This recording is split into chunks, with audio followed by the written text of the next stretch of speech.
Have you ever wondered how one single day, one unshakable stand by a small band of believers, could forever alter the destiny of a religion that today touches over 1 billion hearts? Stay with me, because what happened on the blistering sands of Karbala was no mere skirmish fought and forgotten. It was a moment of monumental courage, forged in heat that turned spearheads molten to the eye. It was a day when human dignity rose taller than banners of power, when a handful of souls drew a moral line so bright that it still guides pilgrims at midnight. A tragedy so profound, a sacrifice so pure that its echo has never faded, shaping the Muslim world and stirring the human conscience every Muharram for 1,345 years. This is the true story of Ashura, unveiled, the 10th of Muharram, 61 AH, October 10th, 680 AD by the Roman calendar. A desolate plain called Karbala sprawls on the western bank of the Euphrates in today's Iraq, its baked clay fissured like cracked glass. Heat wavers above thorny shrubs. Into this furnace step 72 brave souls, men with sun-bleached armor, adolescent boys gripping swords almost their height, and the veiled women and children of the Prophet's own household. They face an ocean of spears, nearly 30,000 soldiers in iron and chainmail, their drums beating like a thunderstorm. Here, in a lonely corner of the Caliphate, a single act of defiance will brand itself into the scroll of history. But what tempest of politics and broken covenants drove the Muslim community to this tragic confrontation? Why was the Battle of Karbala all but inevitable? And why, more than a millennium later, do countless Muslims still weep when the name of Hussein is spoken? Why do city streets from Lahore to Lagos flood with black-clad mourners every Ashura?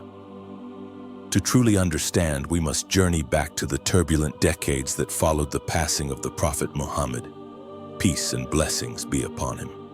When unity began to fray like a standard in high wind. When the Prophet left this world in 632 AD, Islam was a young oak whose roots had barely gripped the soil. The tribal rivalries of Arabia had been knitted beneath the banner of Tawheed, the oneness of God, and the Ummah was blazing a new path of law and ethics. Yet leadership of this budding community soon became a fault line.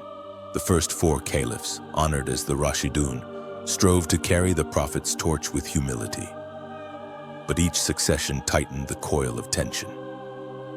The first fitna, the civil war between forces of Ali and Muawiyah, had opened a wound that never fully closed, leaving grief in Medina, scars in Kufa, and questions in every heart about who should hold the Prophet's mantle. Muawiyah ibn Abi Sufyan, once the savvy governor of Syria, cemented the caliphate after years of bloodshed. Yet in a move that stunned pious Muslims, he named his own son Yazid as heir, transforming a consultative caliphate into a hereditary throne.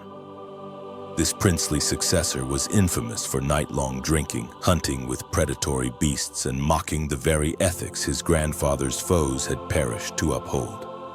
Across the empire, scholars grieved, companions protested, and market talk questioned how faith could survive beneath such rule. Among the loudest hearts of dissent stood Imam Hussain ibn Ali, grandson of the Prophet, son of Fatima Zahra and Imam Ali, the Lion of God. Hussein carried the blood of revelation in his veins. He was revered for wisdom that softened chiefs and for compassion that fed beggars before they could knock. To him, swearing allegiance to Yazid was not a mere political pledge. It meant stamping the Prophet's name on tyranny. Why was this single refusal so dangerous? Because Hussein was more than a revered scholar. To millions, he was the living memory of the messenger. His voice could summon armies without raising a trumpet. Yazid knew that if this grandson denounced him, governors might revolt, soldiers might desert, and the empire's prestige would crumble like dry mortar. So the palace issued an ultimatum. Hussein must pledge allegiance or embrace death. The next heartbeat was a moment of alpine principle. Rather than bend, Hussein chose exile over compromise. As pressure mounted in Medina, he prepared to leave, Not with war banners, but with family, trusting God, and letters from Kufa. From that Iraqi garrison town, post riders had delivered sackfuls of pleas. "Come to us, O grandson of the Prophet. 18,000 swords will guard you. Lead us against Yazid's injustice." Those signatures, inked with hope, were 16 cubits high when stacked. Believing justice might bloom in Kufa, Hussein began his fateful journey, but Yazid moved faster. The new governor of Kufa, Ubaydullah ibn Ziyad, descended like a desert storm. He arraigned suspected partisans, lashed poets who praised Hussein, hanged messengers in the market square, and stationed cavalry on every road. Hope evaporated from Kufa's tea houses. Shutters closed at dusk. The bravest of men bit their tongues in fear. Simultaneously, detachments galloped to hem Hussein's caravan long before it could reach the city gates. Thus the tension stretched taut as a bowstring. On the 2nd of Muharram, September 2nd, 680, Hussein's caravan, scarcely 100 souls with only 40 fighting men, found its path barred near Karbala. Sardum. The Euphrates shimmered within bowshot, yet horses' hooves churned between. Forced to camp on desolate ground, Hussein's party erected goat hair tents, spears converted to tent pegs, hearts lifted in prayer. Circle after circle of Umayyad soldiers closed around them like iron rings forging a chain. Picture the scene. Midday sun hammering tent canvas. Mirages dancing where shade should be. Small children licking parched lips. Fatima al-Sugra fanning her little sister. Warriors sharpening blades they know cannot tilt the odds. At dawn, drums roll among the besiegers. At dusk, the muezzin's call drifts unanswered across no man's land. Between, dust devils chase each other across the plain, mocking both armies. No water reaches Hussein's camp after the 7th of Muharram. Each leather flask hangs empty like a silent bell. Yet Imam Hussain did not waver. He sent emissaries with olive branch proposals, permit him to return to Medina, or allow passage to the distant frontiers where he might call the faithful to piety. Every plea struck the granite of imperial orders. Unconditional submission or silence forever. Have you ever stood at a crossroads, sensing that the easy path would corrode your soul, while the righteous path might cost your very breath? That was Karbala. Night draped the plain on the 9th of Muharram. Under a sky braided with stars, Hussein gathered his companions. Lanterns flickered on solemn faces. Abbas, the standard bearer, the elderly Muslim Ibn Awsaja, the teenage Qasim, the wide-eyed children. With a voice that quivered yet rang clear, Hussein declared, "The enemy seeks only my blood. Take the darkness as your cloak and go." A hush followed. Then one by one voices answered, "Never by God." Even the wounded crawled to pledge again. Swords were tested, wills tempered, and the camp hummed with Quran recitation through that final night. Dawn broke on the 10th of Muharram, the day of Ashura. A crimson band edged the horizon. Some chronicles say the sky itself paled as if forewarned. Hussein led the Fajr prayer, his voice steady though thirst clawed every throat. He mounted his horse Zuljana, rode before the enemy ranks and spoke, "People of Iraq, look upon me. I am the grandson of your prophet. By God, kill me not until you know whom you slay." Some soldiers sobbed behind visors. Their commanders barked them back to formation. The order was barked. The first arrow cut the air at roughly 9 a.m. Historians note its whistle as the war's opening note. Battle formations clashed. One by one, Hussein's champions rode out in single combat, leaving legends in the sand. With each martyr, a banner of courage was planted for later ages. Ali Akbar, radiating the Prophet's grace, galloped into the ranks. Spears shattered against his shield, lances fell, but numbers devoured brilliance. When he collapsed calling father, Hussein sprinted, ignoring arrows, cradled his son and prayed, "O Lord, bear witness against this people." Next, Qasim ibn Hassan asked permission to fight. A boy of 13, he wore a tunic too long and armor too large. Hussein wept but allowed him. Qasim fought like a cub of a lion until a hammering stroke split his helm. Hussein's sobs shook the plain as he carried the boy's body back. Veteran knights followed. Zuhair, Habib, Muslim. Habib, nearly 80, planted Hussein's banner in a surge that pierced the enemy line. Buying moments for children to drink the last drops of water Abbas had risked his life to fetch. Each martyr's fall deepened the desert's crimson. Then, near noon, came the tragedy that still makes mothers tremble. The infant Ali Asghar, cheeks hollow from thirst, whimpered in Hussein's arms. Hussein advanced on foot, lifted the baby high, and said, "If you deem me a traitor, what crime has this infant?" For an instant the army wavered, until an archer loosed a three-pronged arrow that pierced the child's tiny throat. Silence petrified the field. Hussein kissed his son's neck, whispered "Inna lillah," and buried him behind the tents with a dagger for a spade. Hours crawled. By mid-afternoon, only a handful stood. Hussein, his half-brother Abbas lying by the riverbank with severed arms, his adolescent nephew Muhammad ibn Abi Sa'id, the wounded warrior John, and a few others. Each fell in turn. Finally, the Imam rode alone, body gashed, turban sliced, dust matted with sweat and blood. Surrounded, he fought like a trapped falcon until spears converged. At roughly 3:10 p.m., Hussein was struck from behind, pierced in the chest, and beheaded as he prostrated in final prayer. Some chroniclers swear the sky darkened and a hot wind swept the field, but the tyrant's victory rang hollow even before sunset. Flames consumed the tents, children scattered, yet Hussein's sister Zaynab rose amid the chaos like a lighthouse. She gathered survivors, shielded orphans, and faced the generals with words that made hardened riders drop their swords in shame. The captives' march began. The embers of Ashura carried on chains. From Karbala to Kufa, from Kufa to Damascus, women like Zaynab, Kulthum, and the ailing Imam Zainul Abidin turned marketplaces into tribunals of conscience. Zaynab's sermon in Kufa: "O people who betrayed our family, know you have slain the best of men, made mothers clutch infants and cry." In Yazid's palace, her thunderous rebuke: "Plot as you wish, but you can never erase our memory," shook the caliph on his throne. And that story ignited a flame no sword could quench. News raced across Arabia on caravans, seeped into Persian coffeehouses, echoed in Egyptian minarets. Within years, revolts erupted under banners reading "Ya Latharat al-Hussein," "O vengeance for Hussein."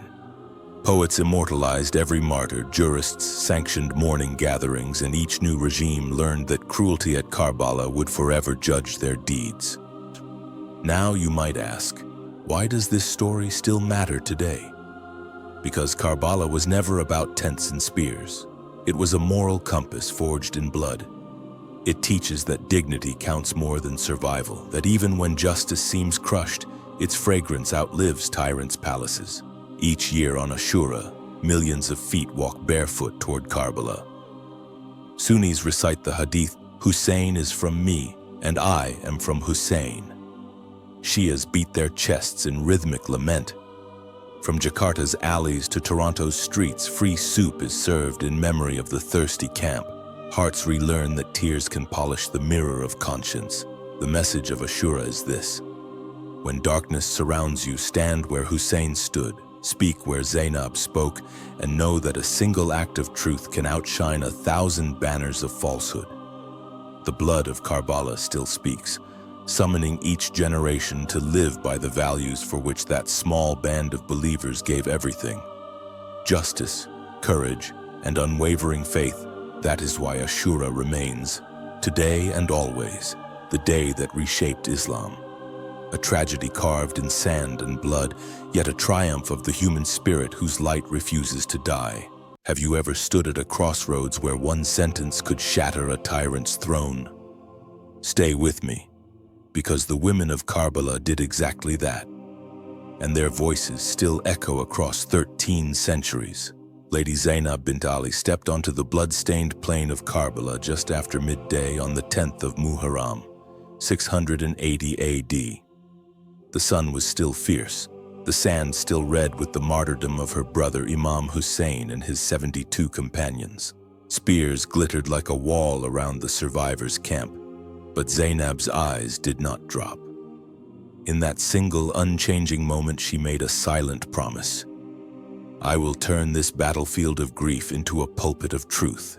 Minutes earlier, Hussein's final cry had faded beneath a storm of hooves. Soldiers tore the banner of the Prophet's family from its pole, yet the real standard, Zaynab's unbreakable spirit, remained upright. At first the enemy jeered, expecting the women to crumble, but instead they saw Zaynab gather the orphans close, calm her trembling nephews, and step forward as if the day itself now answered to her. The tension ladder had begun: grief, shock, resolve, then rising courage. But let's climb down a rung and ask, who was this woman whom history would later call the mother of revolution? Zaynab was the granddaughter of the Prophet Muhammad, raised in a home where justice was breathed like air.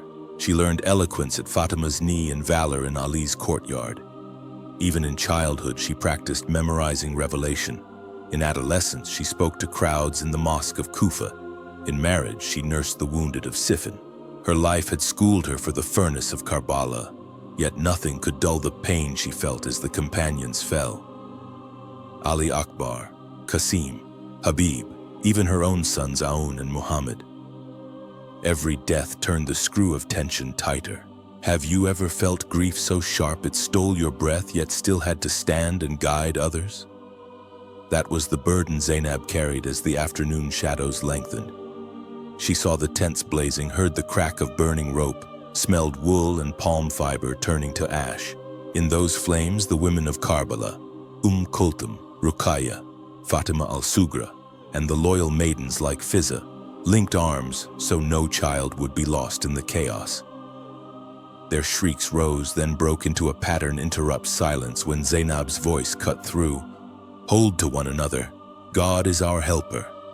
The sudden calm stunned even the soldiers. Before we dive deeper into the night march of captives, let me explain how these women shaped the very narrative of Islamic resilience. Men could lift swords, but after Ashura, only women could lift the story. And stories outlive swords. When the enemy chained the household and marched them toward Kufa, they intended humiliation. Instead, they gave Zaynab a moving minbar. Every dusty mile became a verse of protest, every marketplace a new audience. Now you might be wondering, how could speeches defeat spears? Listen, upon reaching Kufa, crowds gathered, some curious, some complicit. Zaynab, still in torn garments, rose in the governor's courtyard. With a voice that sounded uncannily like her father Ali's, she asked a question that froze the onlookers. People of Kufa, do you know whose blood stains your soil? At once she listed name by name the martyrs they had abandoned. Habib ibn Madahir, Zuhair ibn Qayn, the flower of youth Ali Akbar, the infant Ali Asghar. Shame rippled through the crowd. Hardened men wept. Women tore their veils in remorse. A bridge statement followed. But here is the twist. Though their bodies are gone, their message is alive, and you must answer it. Thus, a slave caravan became a movement. Travel further with me to Damascus. Chains rattled against stone as the captives entered Yazid's ornate palace. Imagine the contrast. Marble columns, perfumed air, water trickling in fountains, and in the center a caliph lounging on a golden throne. He expected broken spirits. Instead, he met Zaynab's unflinching stare. In that throne room, she delivered the most famous pattern interrupt of early Islamic history. Yazid recited a poem of triumph. Zaynab replied, "Praise belongs to God who honored us with his prophet and purified us from impurity. You, Yazid, may scheme as you wish, but you will never erase our memory." Her words cracked like a whip and the court gasped. Let's pause and climb another rung of tension. Yazid's pride wounded, the caliph ordered a public sermon mocking Hussein. Up stepped an orator spewing slander while soldiers forced Damascus to listen. Suddenly, a slim teenager, pale from sickness, rose. Imam Zainul Abidin, Hussein's surviving son. His voice trembled at first, then steadied. Whoever knows me, knows me. Whoever does not, let me tell you who I am." He traced his lineage to the prophet in breathtaking detail. The audience, spellbound, begged him to preach from the pulpit. Yazid dared not refuse. Resilience passed from aunt to nephew like a torch. Side by side with Zaynab, other women found their voices.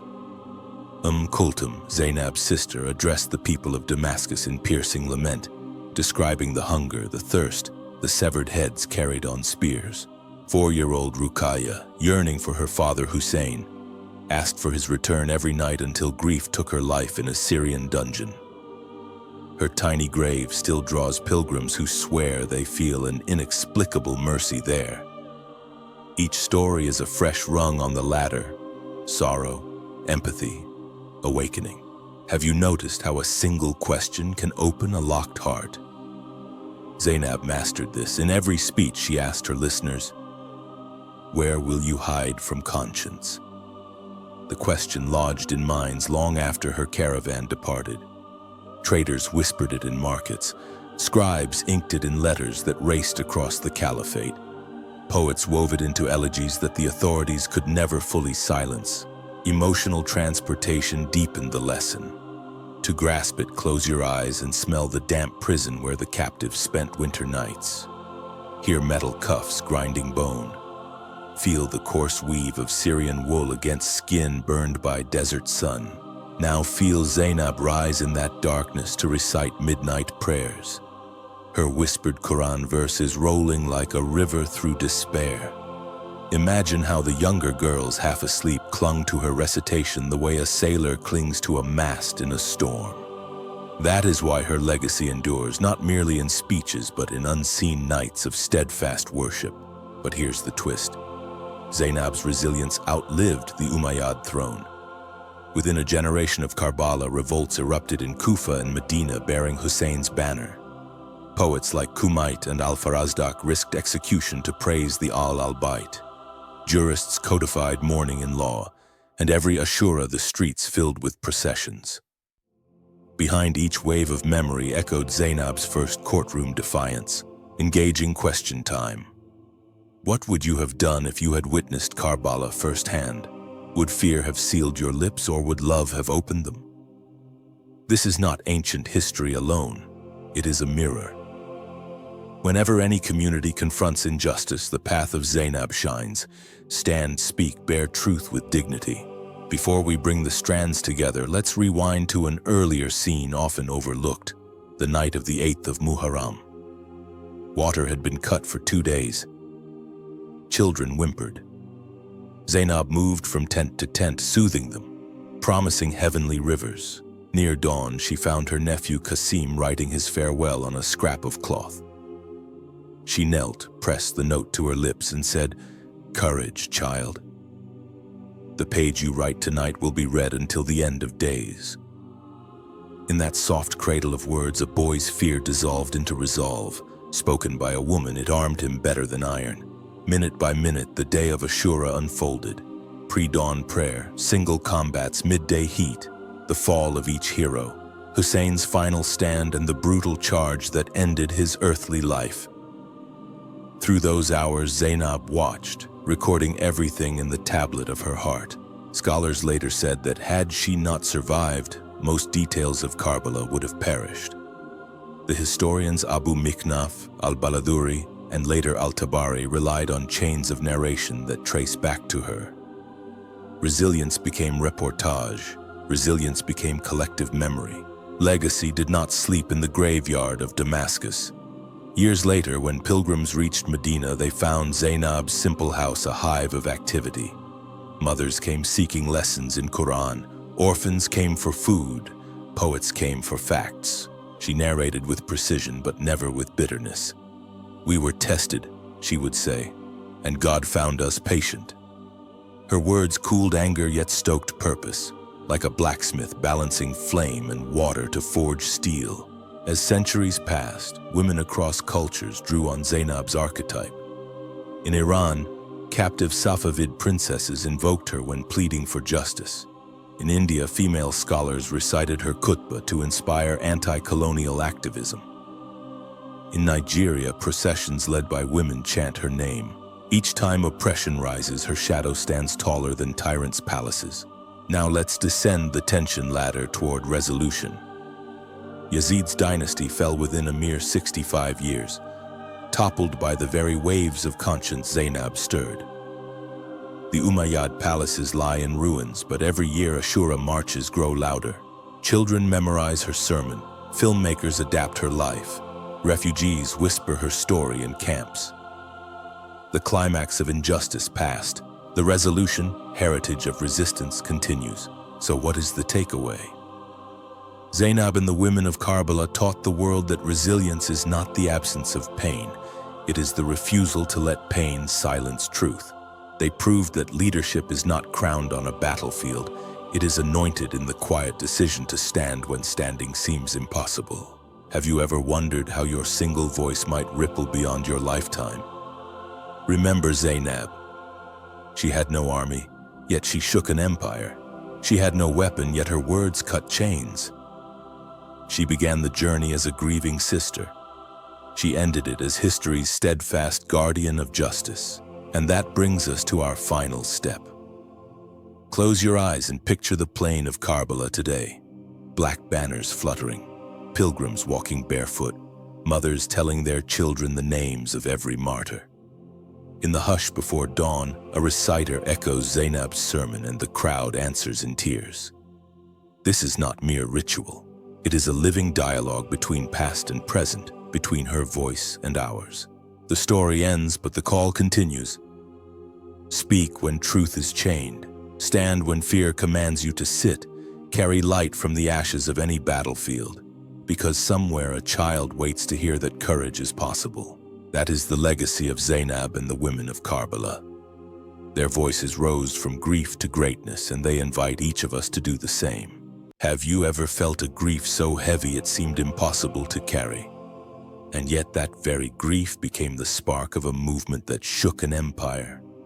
Stay with me, because the tears that fell on the sands of Karbala did not dry in silence. They flowed into rivers of resistance, carved new identities, and within a single generation flooded the palaces of power. This is the story of what happened after Ashura, how sorrow turned into revolution, and how the echo of 72 martyrs still resounds in more than 1 billion hearts today. The last cries on the plain of Karbala had hardly faded when the first embers of revolt were struck. The Umayyad banners rose triumphant, yet deep inside Kufa a hush of shame began to spread from house to house. Men who had once promised Imam Hussain their swords now could not meet their own reflections in water jars. Women beat their chests in courtyards, asking why their husbands had stood idle while the Prophet's grandson was cut down. Grief, raw and unresolved, was the first rung of a tension ladder that would soon climb toward open defiance. But here's the twist. Grief alone rarely topples empires. It must first find a voice. And that voice came from the captives, the women of Karbala led by Zaynab bint Ali and the ailing young Imam Zain al-Abidin. Chains clinked at their ankles as they entered Kufa, yet every clang struck guilt in the hearts of the townspeople. In the governor's courtyard, Zaynab's speech cracked the city's silence like lightning splitting night. She named the martyrs one by one, then asked, "People of Kufa, where were your vows?" That single question stirred a storm that no sword could quiet. News galloped faster than horses. By the time the captives reached Damascus, markets from Basra to Jerusalem buzzed with stories of Hussein's last stand. The Umayyad court staged a parade of victory, heads of martyrs hoisted on spears. But the crowd did not cheer. Instead, whispers spread beneath silken awnings.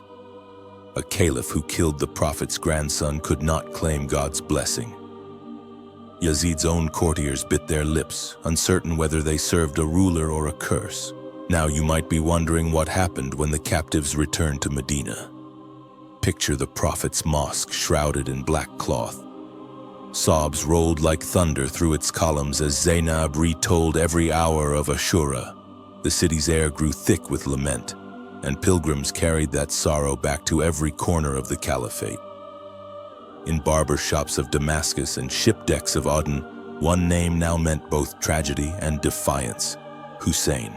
But grief soon demanded action. 4 years after Karbala, a group of aging companions and penitents, the Tawwabin, the repenters, gathered at the grave of Hussein. Lanterns flickered over sword-calloused hands as they swore to die, avenging the blood they had failed to protect. Their leader, Sulaiman ibn Surad al-Khuzai, raised a banner stitched with the words, Yala Tharat al-Hussein, O vengeance for Hussein. Though vastly outnumbered, they marched against Umayyad forces near Ain al-Warda. Their defeat was swift, yet their martyrdom lit a torch of resistance that would not be snuffed, for it taught the next wave that courage, no matter how doomed, could cleanse dishonor and inspire the living. Step by step, the stakes rose. Enter Mukhtar al-Thaqafi, a strategist with sharper vision. He rallied freed slaves, tribal rivals of the Umayyads, and Persians nursing old wounds. In 685 AD, Mukhtar seized Kufa and unfurled a black banner emblazoned with the words, Al-Mahdi. He promised justice in the name of the hidden Imam, an early signal of a Shia identity taking shape. His army hunted down many who had killed Hussein, Shimr, Kauli, Harmala. Heads once lifted in pride were now sent to the families of the martyrs.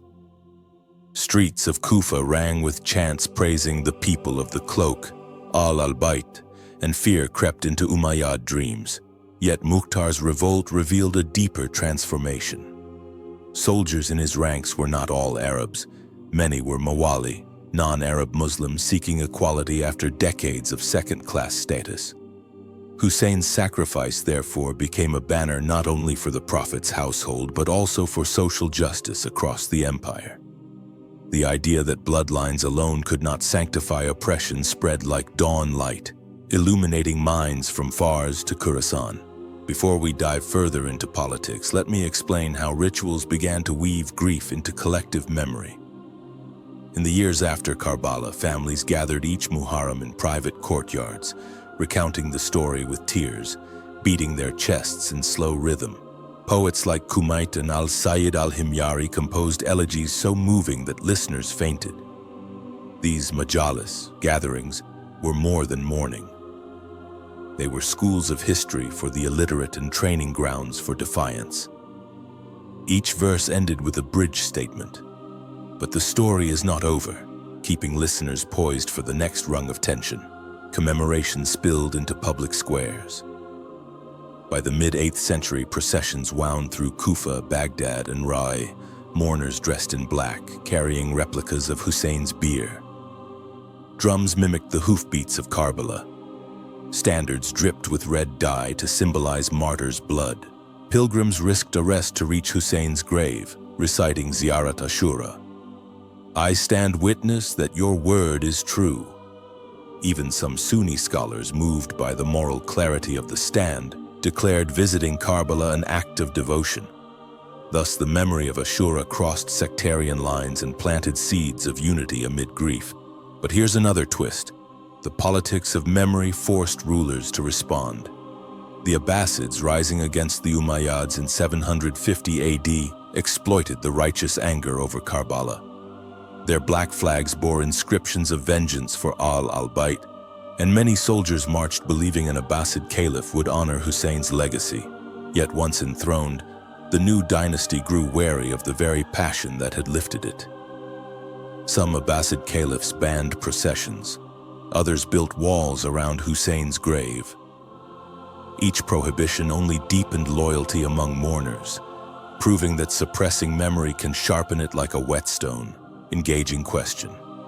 Have you ever noticed how the more you forbid a story, the louder it grows?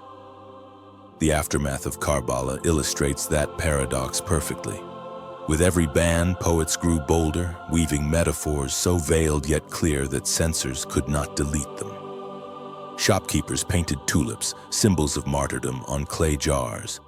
Mothers named sons Hussein, so that every classroom echoed the beloved martyr's name. Meanwhile, intellectual shifts redefined community. Scholars in Kufa and Qom collected sayings attributed to the Imams, circulating hadith that emphasized justice, patience, and resistance to tyranny. Gradually, allegiance to the line of Ali crystallized into a distinct Shia identity. Doctrines like imamate, leadership of the infallible descendants, answered a burning need. Who can guide conscience when rulers shed innocent blood? The martyrdom of Hussein became proof that truth may stand outside palaces, but politics did not fold its arms.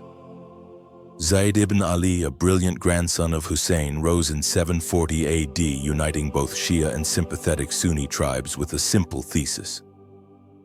The Quran commands standing against injustice. His revolt failed, yet the movement he forged later inspired the Zaydi state in Yemen, where imams would rule for 1,000 years, invoking Karbala as their charter. Across the empire, every spark of rebellion echoed Ashura. In North Africa, Idris ibn Abdullah, another descendant, fled Abbasid pursuit and founded a new dynasty in Morocco, teaching Berber tribes the tale of Karbala as a model of resistance. In Central Asia, the Samanids patronized poets who compared local uprisings against corrupt governors to Hussein's defiance. The ripple effect reached even Christian chroniclers of Syria, who recorded how Muslims wept for a martyr whose cause they likened to biblical prophets. Now you might be feeling the rising stakes. Grief grows into ritual, ritual into identity, identity into revolutions that redraw maps. But the latter ascends higher.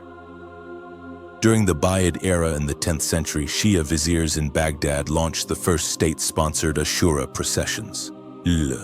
Streets were draped in black, markets closed, sermons thundered from pulpits once silent. Sunni historians witnessing the spectacle wrote of drums that shook the earth like Judgment Day. Politically, these ceremonies signaled that power could no longer ignore the moral capital of Karbala. Let's travel further east. In Shiraz, artisans carved scenes of Ashura onto mosque doors, while in Delhi, Sufi saints preached that the tears shed for Hussein washed the rust from hearts. Rulers learned they could borrow the symbolism too. The Safavid Shahs of Persia made mourning an official art form. Tazia passion plays, turning town squares into open-air theaters where actors replayed the tragedy nightly each Muharram. The audience did not sit. They joined the lament, blurring line between spectator and participant.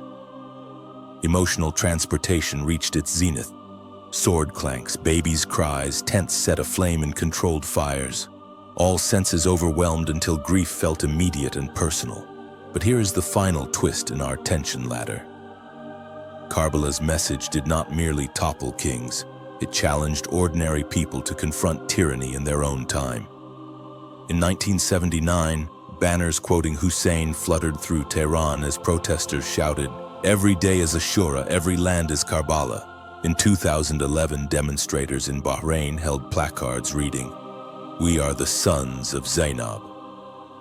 From the Philippines' Moro struggle to Nigeria's marches for justice, echoes of that 7th century desert still reverberate. Before we step down the ladder, remember a smell: damp soil around Hussein's tomb after the spring rains. Pilgrims scoop it into tiny pouches, believing the earth of Karbala absorbs sorrow and radiates courage. That clay, called turba, sits on millions of prayer mats worldwide, an everyday reminder that bowing to God means never bowing to oppression. Now let's weave our strands into a single theme. The aftermath of Karbala shows that grief, when voiced with truth, is the seed of revolution. Commemoration forged solidarity. Solidarity shaped identity. Identity inspired uprisings that kept the torch of justice lit through centuries of shifting thrones. Hussein's last stand taught the world that morals outweigh mortality, and every tyrant henceforth must fear the whisper of his name. Have you ever felt small in the face of vast injustice? Remember the widows of Karbala who stood before a caliph and shattered his arrogance with words alone. Their grief did not seek revenge for its own sake. It sought to restore the dignity of humanity. That same energy waits in every heart, asking only a spark of courage to ignite. And that brings us to our conclusion. From grief to revolution, the ripple of Karbala crossed deserts, rivers, and centuries, teaching each generation a simple lesson. Stand for justice, Speak for the voiceless and let conscience, not fear, shape your destiny. The drums of Ashura still beat, not to mourn the dead alone, but to summon the living to a higher path. The story ends on the same plain where it began. Karbala. Pilgrims approach by the millions, waving flags that read, "Hussein unites us." Under the golden dome, they whisper vows to resist tyranny in all its forms. And as they leave, they carry a spark of that ancient revolution back to their streets, their offices, their homes. In that way, the aftermath of Karbala is never past. It is always unfolding wherever hearts refuse to surrender to injustice. So the next time you hear a drum in Muharram or see a procession winding through your city, pause and listen. Beneath the chants and tears is a promise first spoken on a lonely battlefield. That truth, once awakened, can change the course of history, and that every whisper of justice, no matter how small, carries the power of Karbala.